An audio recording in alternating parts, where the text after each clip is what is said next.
Hi everybody, welcome to the Millennial Think Tank. Tonight we are going to discuss what makes a happy and productive workplace from the millennial perspective. So I'm going to just start, unlike I normally do. I have no statistics. It's more about what our panelists think. Of course, there's a lot of stereotypes about what millennials want from work, and that they want communal spaces, and they want flex time, and they want to be treated like they're very special, and you know all the slagging that millennials get. So what I want to hear from you guys is what you actually want from a workplace. And I'm going to start having you introduce yourselves. I'll start with you, TJ. You know, who are you? What do you do? Where are you geographically? And where do you fall on the millennial spectrum? Well, my name is TJ. I am from Harrisburg, Pennsylvania, and I work in Hershey, Pennsylvania as a branch manager for a local credit union, and I am 24 years old. Okay, great. Mary? My name is Mary Keeney, and I'm from Sarasota, Florida, and I work as a architectural designer in Sarasota. And you are a young millennial. Yeah. Okay, Kieran? I'm Kieran McGinnis. I am also from Hershey, Pennsylvania, but right now I'm here remotely from southern Utah, which Amy was saying is another planet. And I am on the young end of millennial spectrum. And you are going into your junior or senior year in college? I can't remember, or both? I don't know. Senior, I guess. Okay. And Kelly and Norman? Hi, I'm Kelly. Norman's busy doing things. I'm a middle millennial minimum wage slave out in California. I live in Stockton. I work in San Jose. Here's Norman. I am Norman, also millennial, born 1984. Current day job is barista at Pete's Coffee. Aspiring profession is filmmaker and director, somewhere in the arts. And according to my last tax return, I'm like just below the poverty line, so that's right around there. And Kieran is also a barista. He didn't mention that as one of his Oh, skills. yeah. Okay, Vanessa? You're muted. There. Okay. Hi, my name's Vanessa. I'm a older millennial. I'll be 28 next month.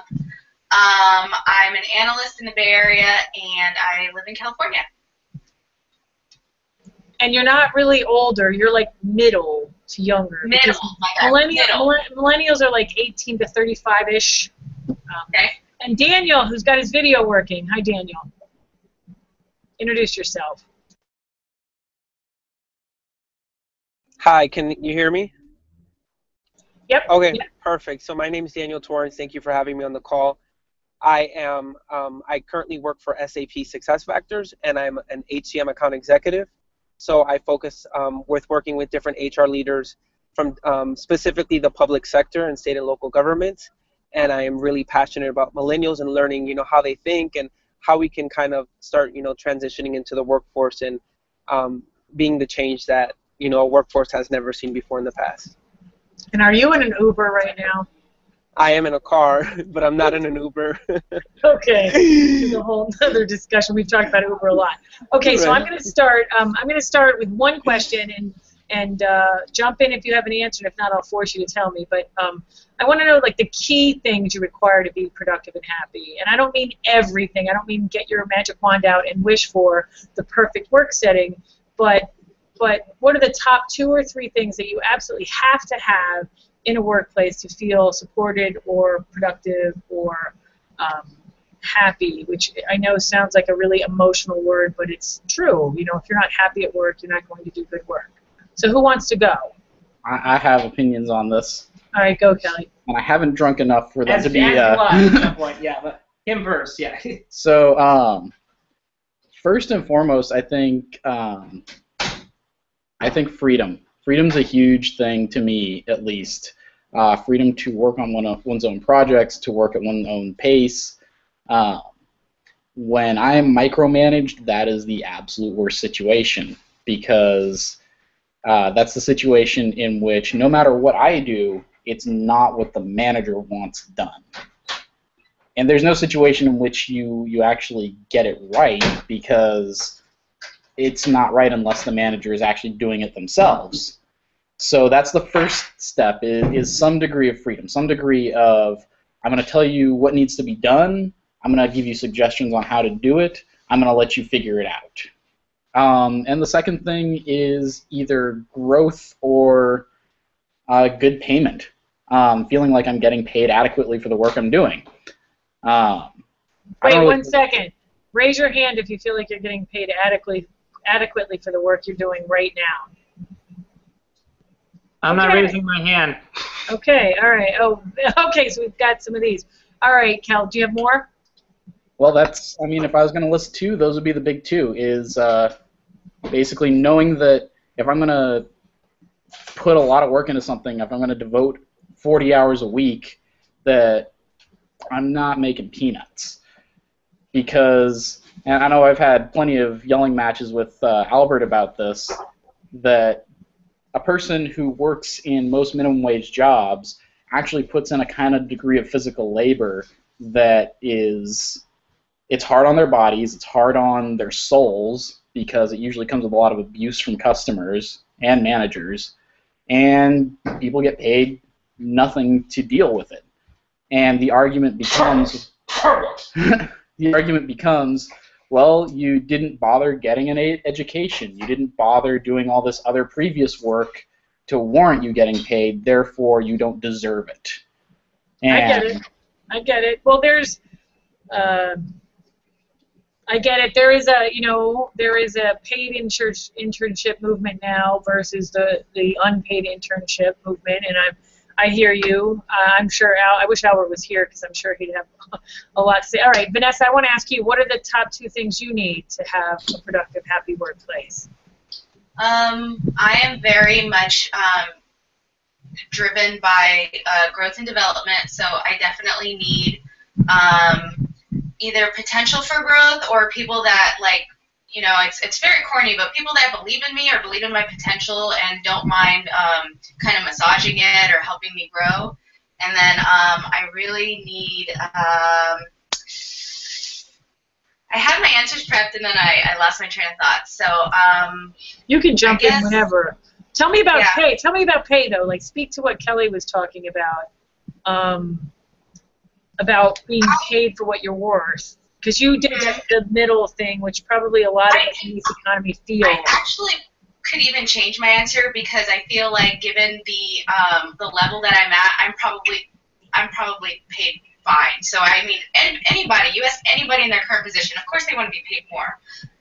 And I kind of tend to think there is a little bit of a differentiation between, like, your worth and how you see you, and then trying to step out of that and seeing the work you're doing, what you're putting in, what value you're adding.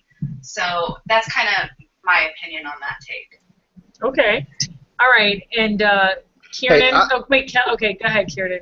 Yeah, I got soliloquy coming. I know it. Go. Oh, well, I mean, I work in this coffee shop. I'm a barista, okay? And I'm not going to say any names, because apparently I signed some non-disclosure agreement with the company. But I work for a coffee shop, and their whole deal is, hey, we're going to open up coffee shops in college towns and employ college students. And the college town that I happen to live in, they hired like 2 college students, okay? And it's me and this one other girl who I actually went to high school with. And everyone else is a townie. And the townies there are like the worst ever. I mean, so a lot of these people are really nice, but a lot of them are just sort of, they'll work there for like a week, and then they'll like be doing drugs in the bathroom, and they'll get fired. But I work there really diligently, and I've worked there since the opening, and I'm always consistent. I always go to my shifts.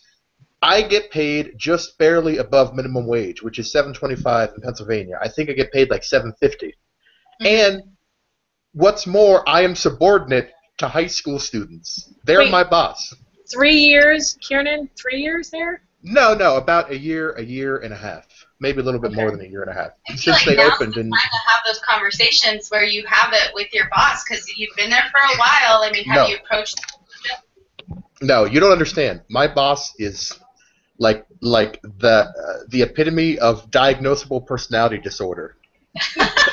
Okay, and she's just too insane to talk to about anything. I mean, I should share with you the text messages she sends me. No, so answer when me I this, request though, off. Kieran. So Kieran's actually very brilliant, and he's in school for, well, it was engineering, now it's English lit, right?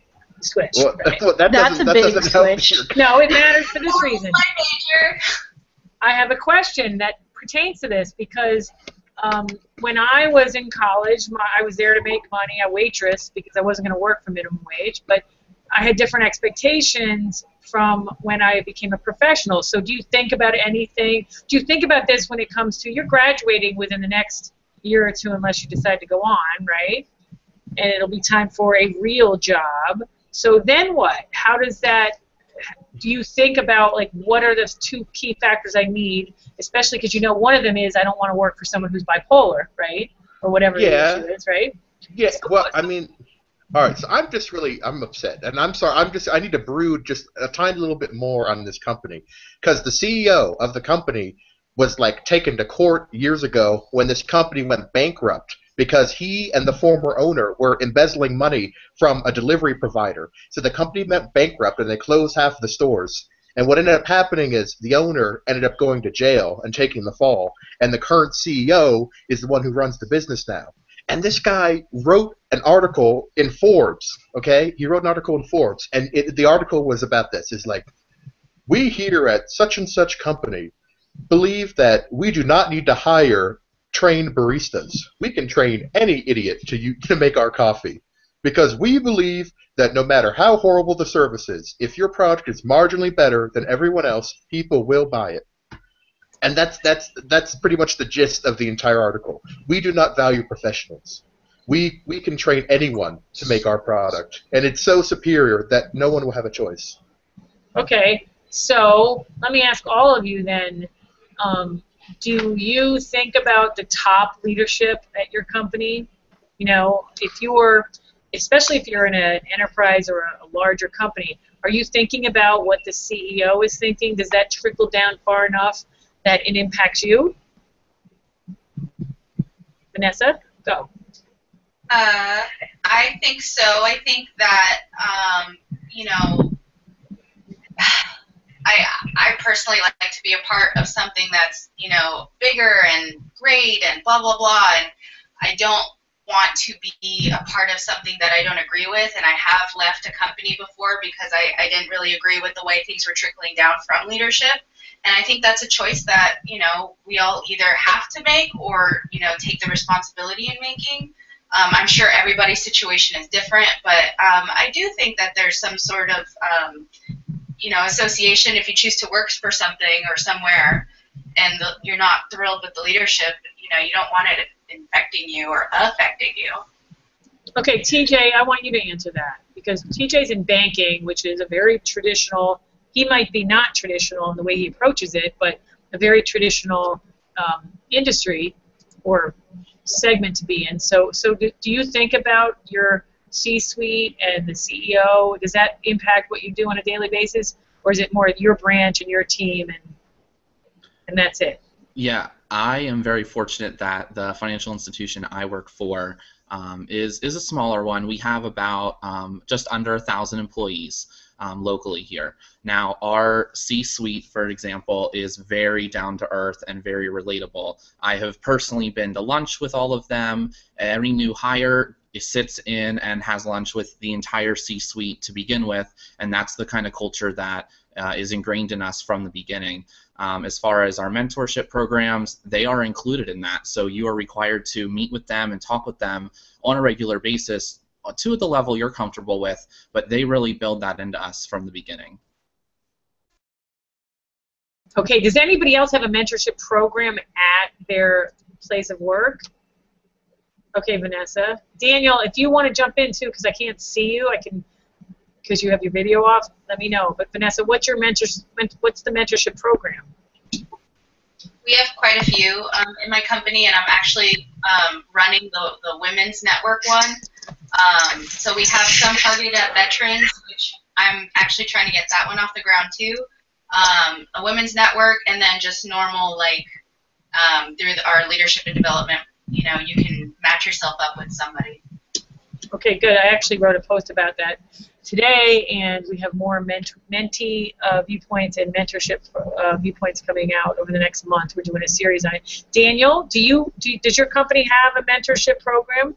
Yeah, so I actually joined the company through a sales leadership program, and basically what it entails is SAP understood that, they had a lot of baby boomers that were retiring and, kind of coming up to the end of their career, and they noticed that there was a huge gap within the workforce, and they didn't have a lot of millennials.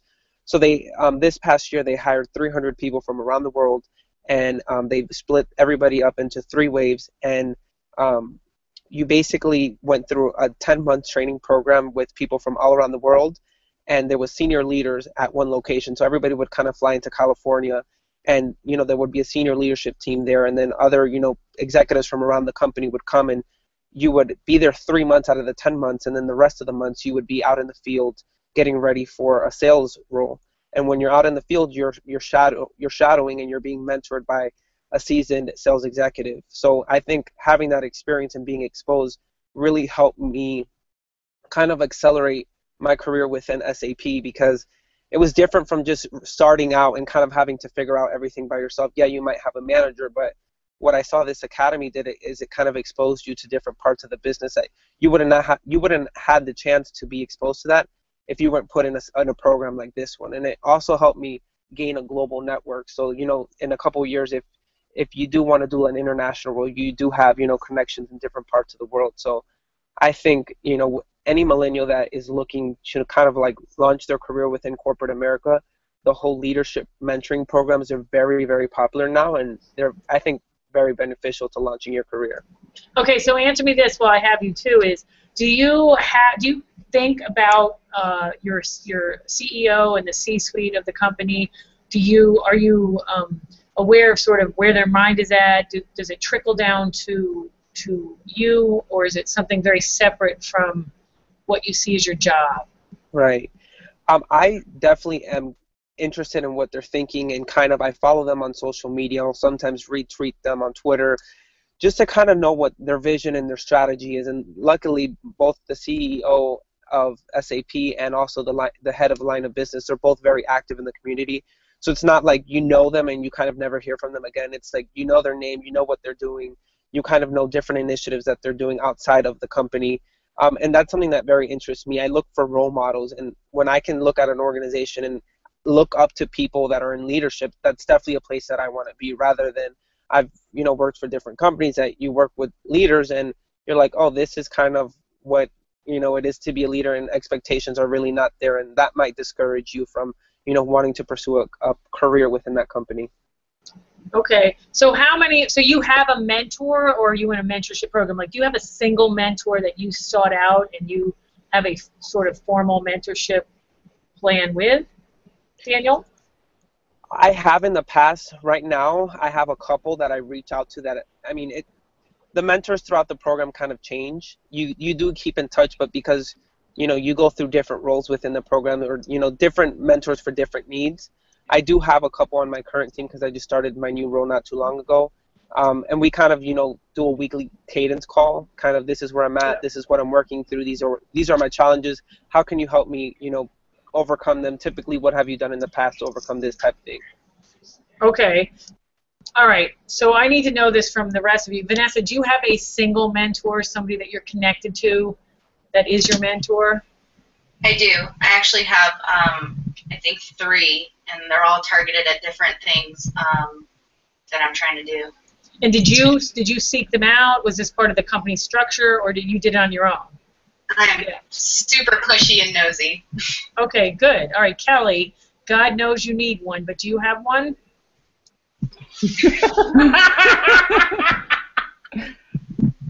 A mentor? No. I mean, Albert really wants to try, but... Oh, no. Albert, first of all, is your peer, so he can. And I mentor Albert a lot. And everybody, if anyone's watching, that Albert's a core part of the Millennial think tank. But so you have not... Have you asked for one, Kelly? Have you actually considered having one? I don't know what that means. What a mentor is? I mean, conceptually I know what it is, but since I don't know what to do, no. maybe that's what you need, a mentor to help you figure it out. I'll tell you, I have a formal mentor that I picked because he's brilliant and makes me think really hard, but also he kicks my ass when I'm meandering. You know, I think a good mentor knows what your faults are, knows what your strengths are, and they're not unwilling to, like, I wrote that post on mentorship today, and my mentor emailed me. He's like, I love you and this is great, but what the hell is this doing for your business, right? You know, and I had to explain it to him. But I think the problem is that I know what my faults and my weaknesses are. I know what I should be doing to address them. I'm just not. Well, sometimes I am, but the thing is that that's the problem with being an imaginative, rational thinker who's very self-aware, is that you're aware of what you are, you're aware of what your problems are, you're aware of what you should be doing, and you're aware how you could go about doing it, and then you're sitting there with all this knowledge and going, well, I know all this. If someone tells me, that's just annoying. That's okay, so here's the deal. You sound like every alcoholic friend I've ever had, because of course you recognize what your faults are. I know exactly what my faults are. I'm old enough to freaking live through them all. So I picked a mentor, and I know this. I know that a great mentor for me is wicked smart, and I know that before I speak to them and tell them about my wonderful ideas, I'm going to make sure I have every I dotted and every T crossed, because they're going to make me jump. They're going to question everything, and they're going to make me answer to... That was my entire childhood. Okay. That was my entire childhood. I couldn't do anything right, anything I wanted to do. And I don't about not doing anything right. It's a therapy session, but... No, but it's not about not doing everything right. Aw, Mary. It's about, and I do mentor people, and I'm mentored by people. It's about picking the right person that knows what your faults are, what your strengths are, and where you want to end up, and keeping you on that track. All right, so Norman, I'm going to ask you, do you have a mentor? Not at the moment, actually. Have you ever? Well, I suppose off the top of my head, it would have to have been one of my my acting teachers back when I was doing a lot of theater. His name was Tom Goff. He was brilliant teacher. But going back further, actually, no, I'm sorry, I take that back. Number one mentor would have to be actually my choir teacher from high school. His name was Mark Shaw. He was a brilliant teacher, not just in that he knew what he was talking about, unlike most teachers, but he not only taught professionalism, but demanded it, but in a polite way. He wasn't militant. He was very precise and very happily, calmly, energetically precise. He would show you, like, for a lot of us male choir singers, he would show you, rather than tell you what you were doing wrong or how to do it right, he would show it to you. Like if you were singing a part of the song of part of a piece, and you were kind of mumbling, he would do it. He would go, look, yeah, mommy, yeah, mommy. So picture this. Okay, so I think the first mentors I've ever had were teachers. I mean, this guy Lewis Webster, who was a famous teacher at my school, who's like my father, is still. I mean, he's one of those people who checks me because he knows me for my entire life and won't let me get away with anything. And I think that's, if you think about those great teachers who formed a lot of who you are, I think that's what you look for in a mentor, right? Mm-hmm. You want the same thing, even though it's a professional setting. Kieran, tell me who the hell your mentor is. Well, actually, I was just writing about my mentor today, and this is what I wrote. I said, he's my mentor / friend / former hot air balloon operator / Native American lobbyist / industrial hemp advocate / conspiracy believer / Coast Guard deserter, 57-year-old man-child. That sounds perfect for you. I'll tell you, I was last Saturday I woke up. It was like any other day, and my mentor, he sent me this message. He's like, Kieran, there's this movie about craft brewery in Alaska playing in Bethlehem. I'm driving up and we're gonna go see it. So came up and we saw it, and I was like, yo, like, why are you in this rental car? Why didn't you take your normal car? And he's like, oh, well, I'm going on a trip out to Colorado to see the tiny hemp houses. And I was like, oh yeah? And he was like, you want to come along? And I was like, I don't know. I don't know. So we went and we saw this movie. It was really lame. And then we went to this bar. We had a couple drinks, and I was like, you know what, Craig? I'm going to go with you. But first, let me go home and do some laundry. And he was like, oh, Milton Hershey students, you got to do your laundry first. So I did my laundry. We left at midnight. We drove all the way from Bethlehem, Pennsylvania to the Colorado border in less than 24 hours, driving nonstop. And I just did it. I dropped everything, and I went out to Colorado on a whim. Was he a teacher? No. Long story. Okay. All right. We're not doing that now. Mary, do you have a professional mentor? Yeah, I do. My boss has acted as my mentor pretty much since I've started working at the company in August. So that's been really good. He's helped me out with a lot of different things of just helping me navigate different situations that are happening in the office or even outside of the office. Do you talk about a career plan? We do, yeah. And I'm in the process of trying to find a new job, my real job now, because I just graduated. And he knows that, which is one I've always been straightforward with him in my intentions. Like when I started, he knew that I would eventually be leaving after I graduated college. But so, like I'm in the world navigating, trying to find a good job that's not in the local area, which is harder. And so he can give me some advice because he's had experience of working in LA and things like that. But I'm actually trying to find a new mentor that's a little bit closer to where I want to be professionally, but I can't find that in my office. So, well, where, like geographically or actually from a career perspective, closer to where you want to be? In a career perspective, like they don't need to be here, or they don't need to be like directly near me, but I just need to find someone. So we can network that. Like we can network that. Let's talk about that, off the show. Yeah. All right. So TJ, do you have a mentor program at the bank? And I forget the bank's name.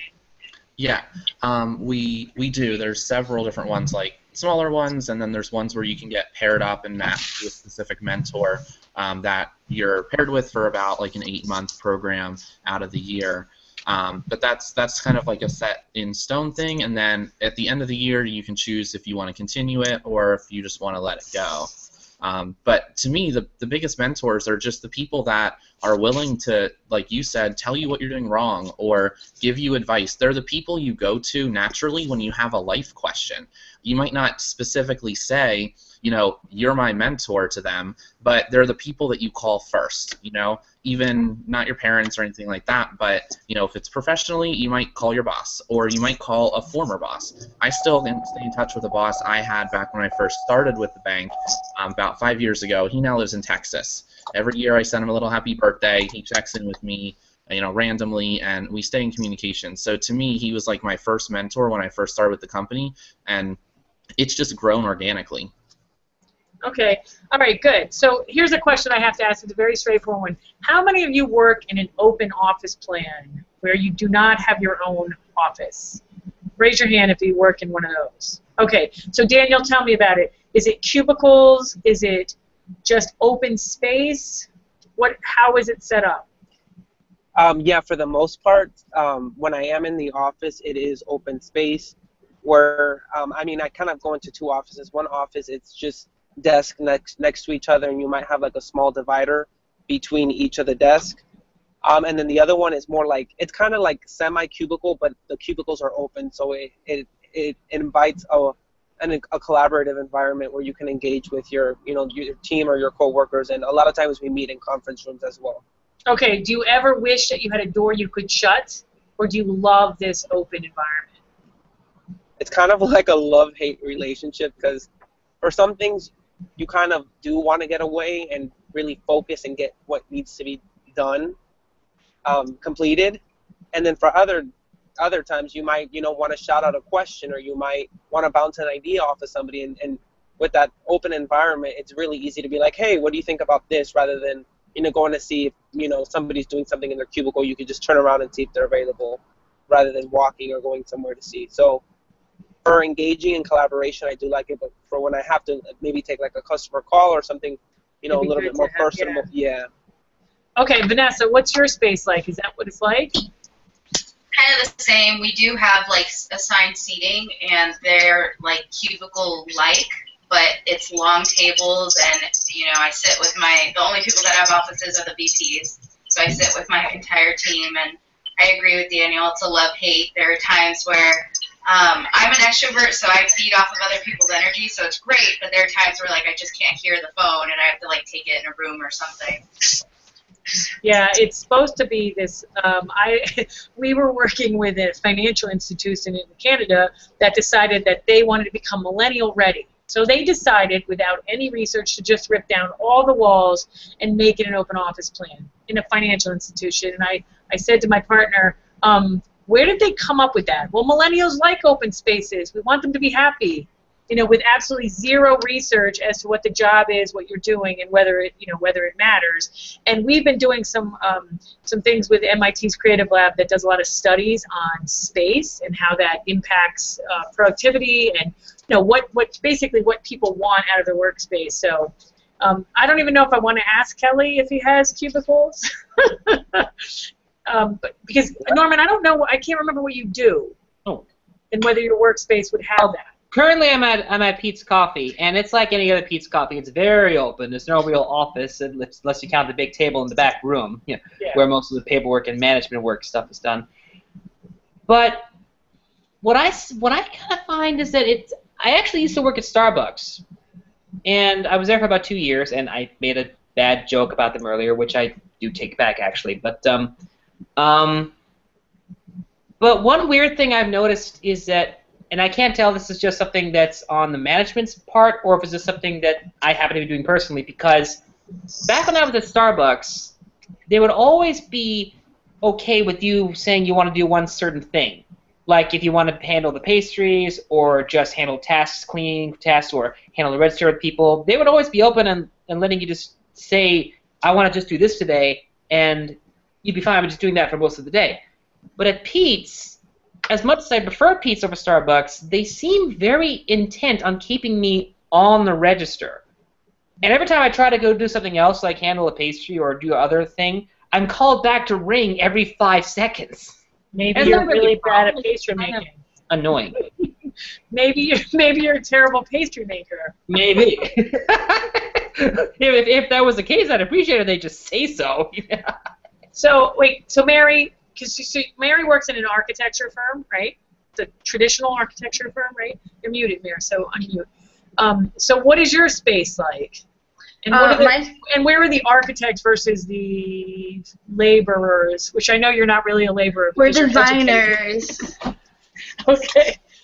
So how does that set up look? Okay, so the way this space is split up is that there are 2 rooms with no doors on them, and then an open space.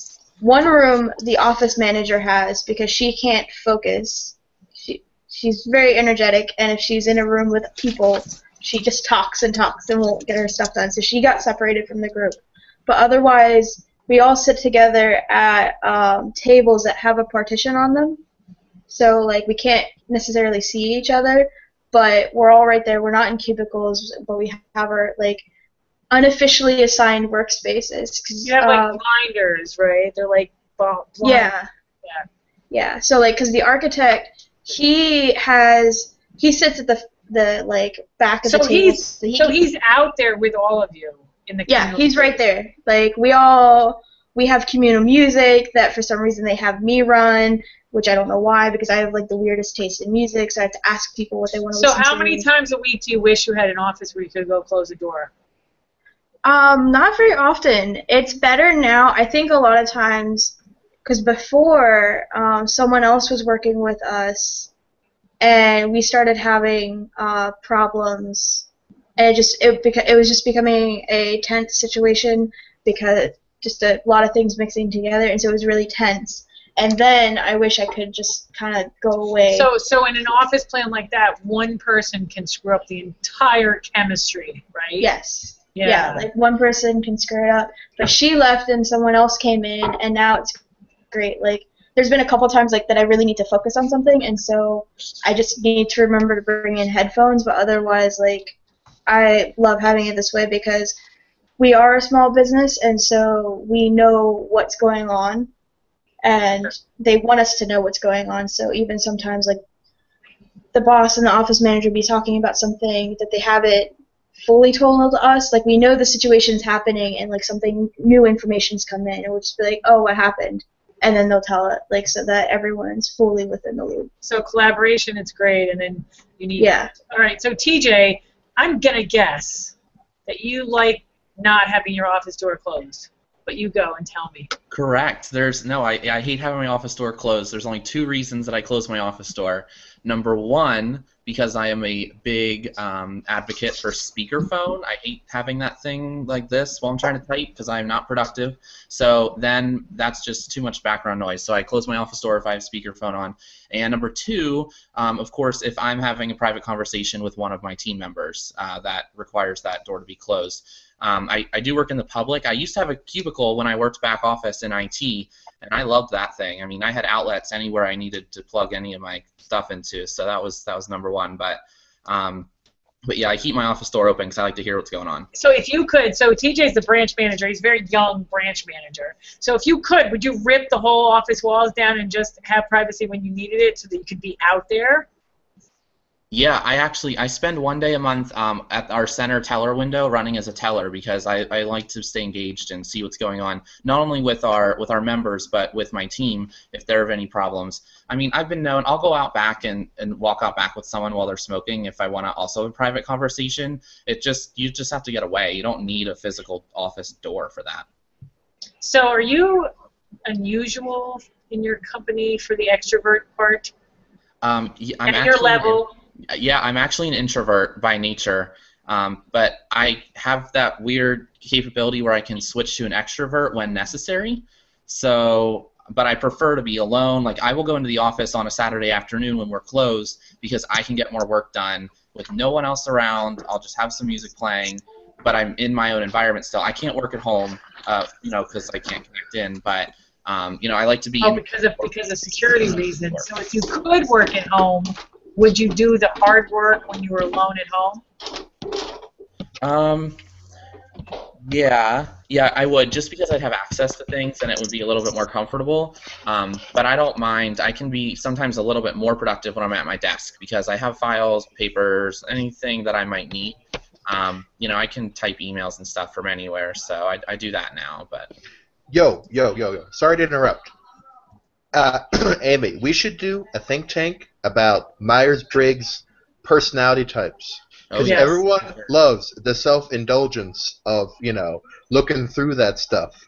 I mean, people will go through the roof, about that. And it's very much used in hiring practices by lots of companies still. So yeah. We should share those when we introduce ourselves. So we can be those kind of people.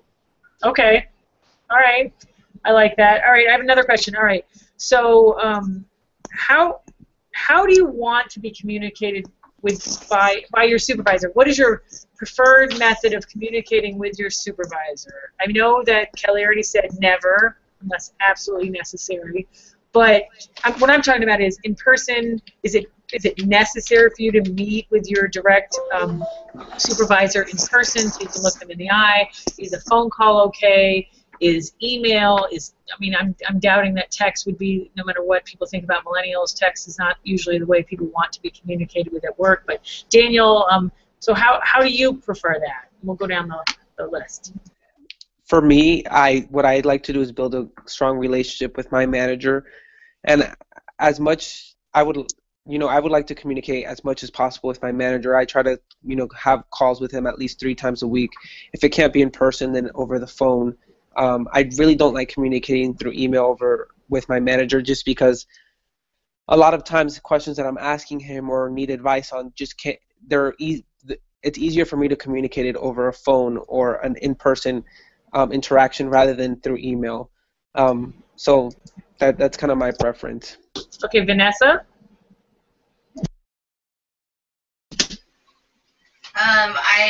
I like the one-on-one interaction.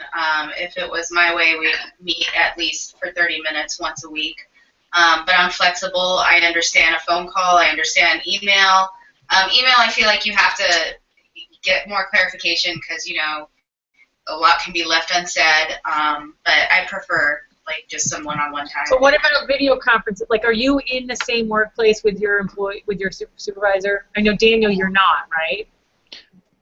Right. Are you're not in? So Vanessa, you are. You're in the same office. Yes. So do you get together and sit down and have lunch and meet that way? I see her every day, and I think we have one-on-ones maybe like half the time we're supposed to. We're just busy, and I get it. But I do enjoy when we do get a chance to sync. It just puts everything back on track. Sure. You know, the greatest boss I ever had was this guy named Todd, and when I first got promoted to a VP of sales role, he was so overwhelmed because he became president of the company unexpectedly. Everything happened very quickly. He was executive VP, I was VP of sales, and we thought that we would do this for a couple years until, anyway, the president got fired, he gets promoted, and we went 2 entire months without speaking, and it kind of became a game for me. In the beginning, I was like, holy shit, I don't really know what I'm doing. I mean, I know how to sell, but I'll go wing this. And it was so obvious that he was overwhelmed. I thought, let me see how long this goes, right? So it became a joke. And after 2 months, he finally called me and said, how you doing? I said, do you realize we have not spoken since, like, June, blah, blah, blah. And he was terribly horrified. The reality is that he was such an awesome boss, and our rule, like, I had so much autonomy and I knew what I was supposed to do that it was okay, but it definitely was like being alone out in the universe. And I think in companies where you're really busy, which seems to be every company, I think that supervisors sometimes overlook, especially when they have a strong, independent report beneath them. They forget sometimes that interaction, just like you said, to check in and be like, everything's okay. We're good. We're on the same page. Is important. Yeah.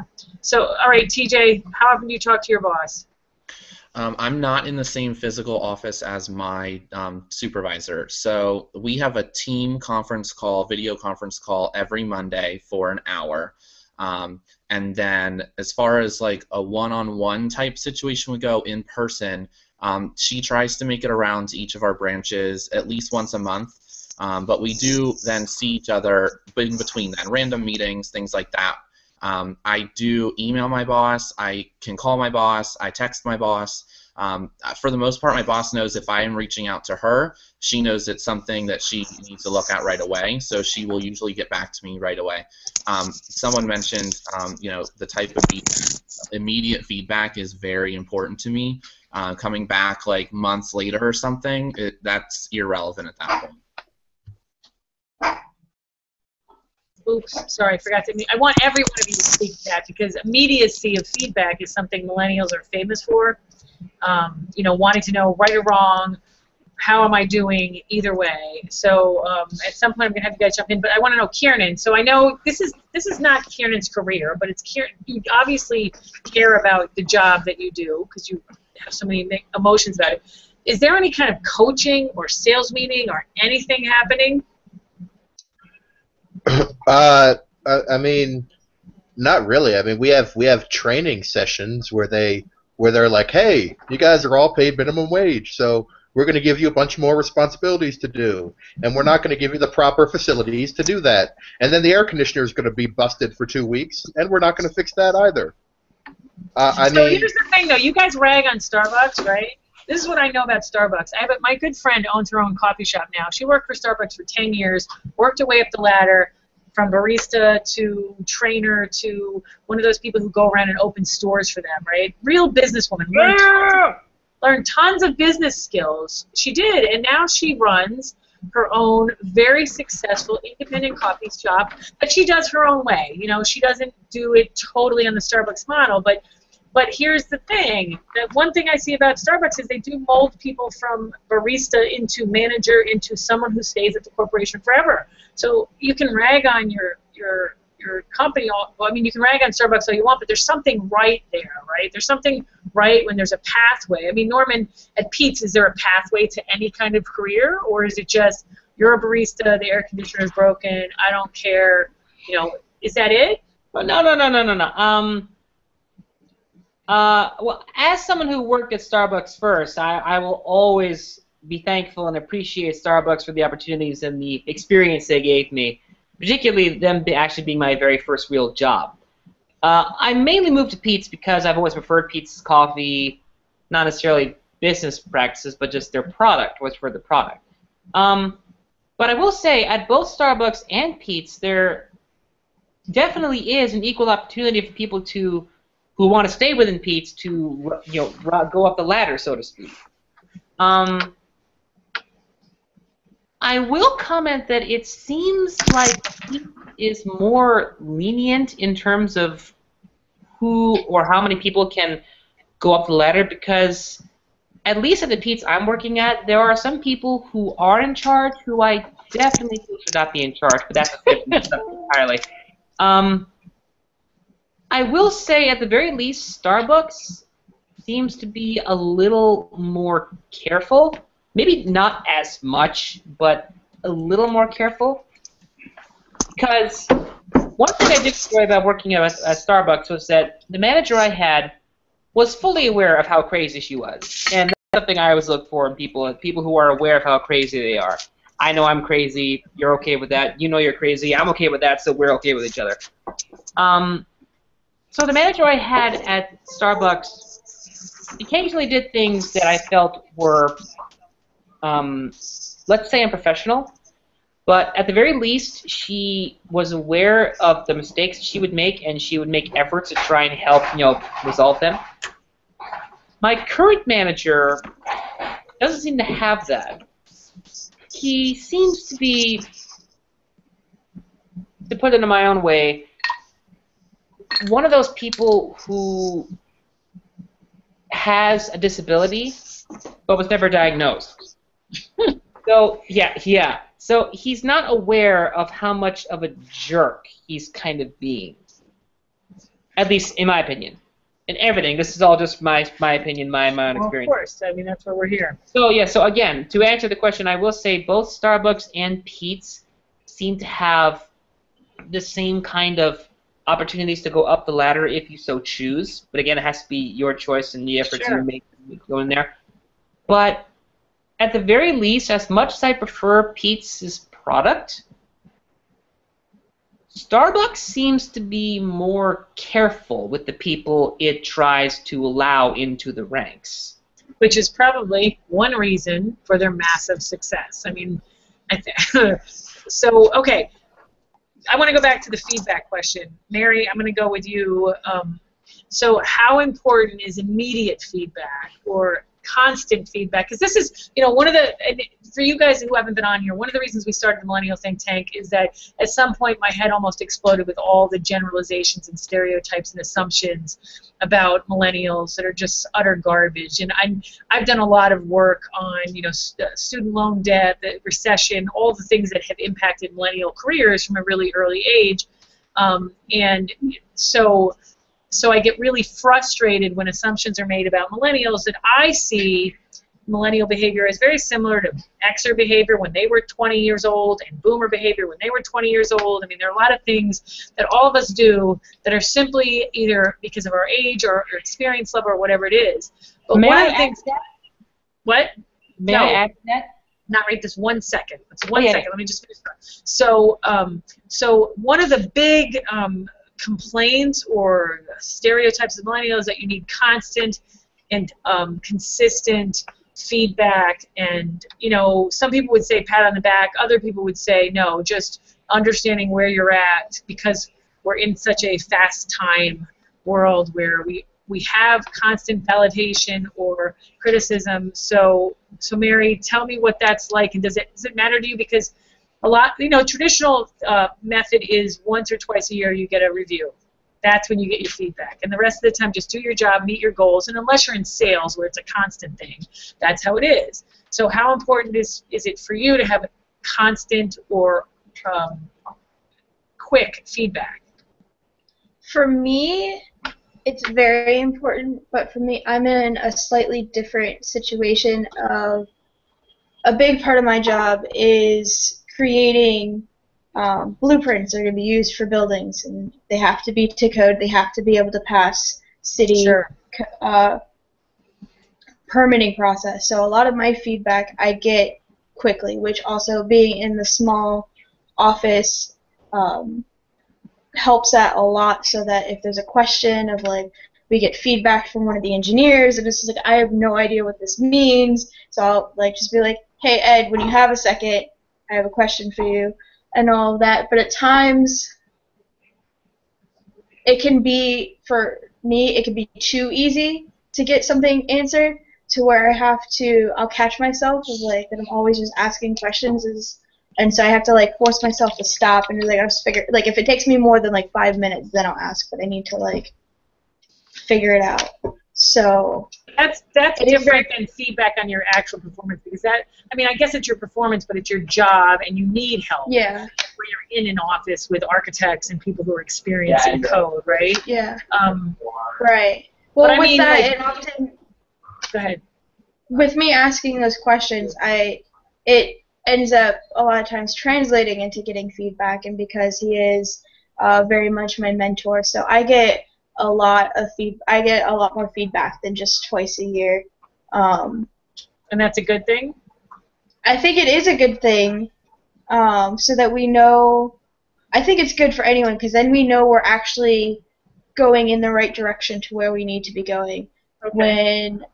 When I was a server and we got a review once a year. So essentially you have no idea if you're doing what they want you to do until that part of the year comes, or you get fired. Yeah.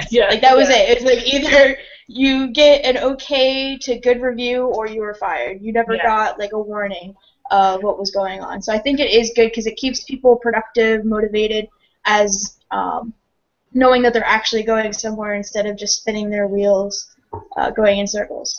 All right, so Vanessa, since you're in such a busy workplace and your supervisor doesn't even get a chance to sit down with you as often as you probably would both like, how much feedback do you get? Do you wish you had more? And is it important that it's quick? You know what I'm saying? That you're getting it constantly and you're not waiting months to hear how you did on a job. I don't really necessarily need to know, like, on every job that I'm working on, oh, how am I doing? But it is nice, at least, I feel like probably twice a month, just a quick course correction if you need me to do something, or this is more important, or reprioritize the list that I think is what she wants me to work on, but really it's this list, like, just that.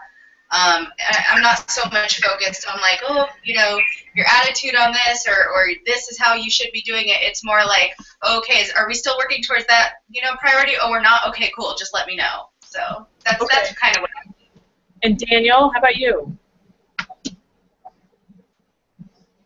I think for me, because I'm in a new role and I've been in a sales role, and I think looking back at past experiences and different jobs I've had, I've always been the type of person that's always wanted feedback and that reassurance, like, okay, because I care about building a relationship with my manager, I've always asked for feedback, and a lot of the times I've had to ask for it, how am I doing? Is this the way that you want things to be done? Typically, do we follow this process? Just to make sure that, we are on the same page and that we're aligning. In my experience with working with other millennials, I think it really just depends on the person, and it really depends on, the different factors, like, do they want to grow within the company? Do they like their boss? Because they don't really want to grow within the company if they don't really care about the relationship with their boss. A lot of the times they can care less about the feedback that's given to them. And bingo, it depends on the person. Like, that's the best thing that you said, because this is part of my thing about pushing back on all the stereotypes, is that it depends, and that's why I think mentorship programs have to be very focused on who that person is. But I think one trend that I've seen, I think if you're an engaged employee within a corporation, you're going to want that feedback. If you're really not engaged, I think you're going to be, you're really not going to care for that feedback, or when you hear it, I wouldn't know if you would, make certain actions to kind of correct yourself. But I think if you're engaged and you care about the company, it aligns to your purpose, and you see yourself growing, millennials want that feedback. Yeah. Okay, TJ, weigh in on that. I'll just continue on that topic, actually. I think it comes down to the passion, actually, and the vision. If you can believe in the vision and you have the passion to support the organization that you are employed at, that's what really makes the difference. If you're not in alignment with that, or you don't care, like you just said, you're not going to want to do the best possible job, which is going to really hinder you. So telling us why we're doing what we're doing is really important, because that way we know why our little task of opening the front door for the day or whatever can really make a difference in the total goals of the organization.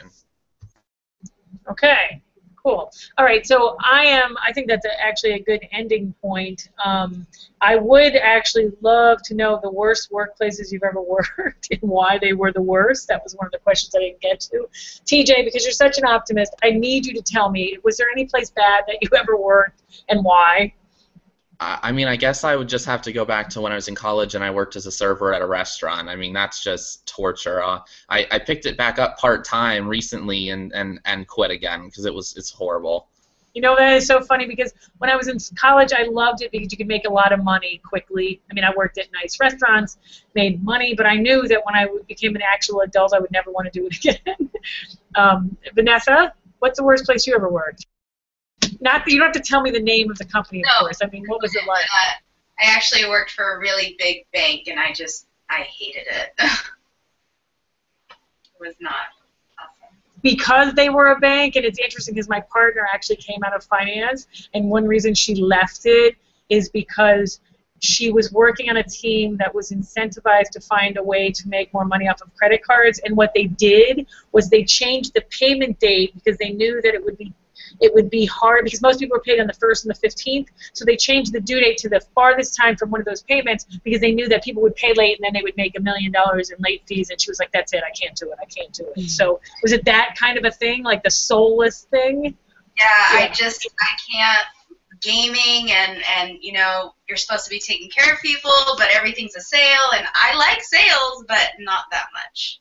Yeah, well, this is what I always say. I'm a great salesperson if I believe in the product and I really think it's going to help people. Mm-hmm. And if I don't, then I'm a shyster, and I want to be a salesperson. So, Daniel, what's the worst place you ever worked? What was the reason it was the worst place you ever worked? Before I answer that, I think what you just said is so true. I'm so passionate about sales, but I tell people I have to like what I sell. If I am not passionate about it, yes, I can have the right sales techniques, but it's just not going to drive me, and I need to be driven by what I sell. So I think I always tell people that. The worst place I've actually worked is I was a busboy. I live in Miami, so I was a busboy on the beach. And I think, like TJ, I think you mentioned, it's just very hard on the body. And I think I remember coming home and I was like, I want an office job.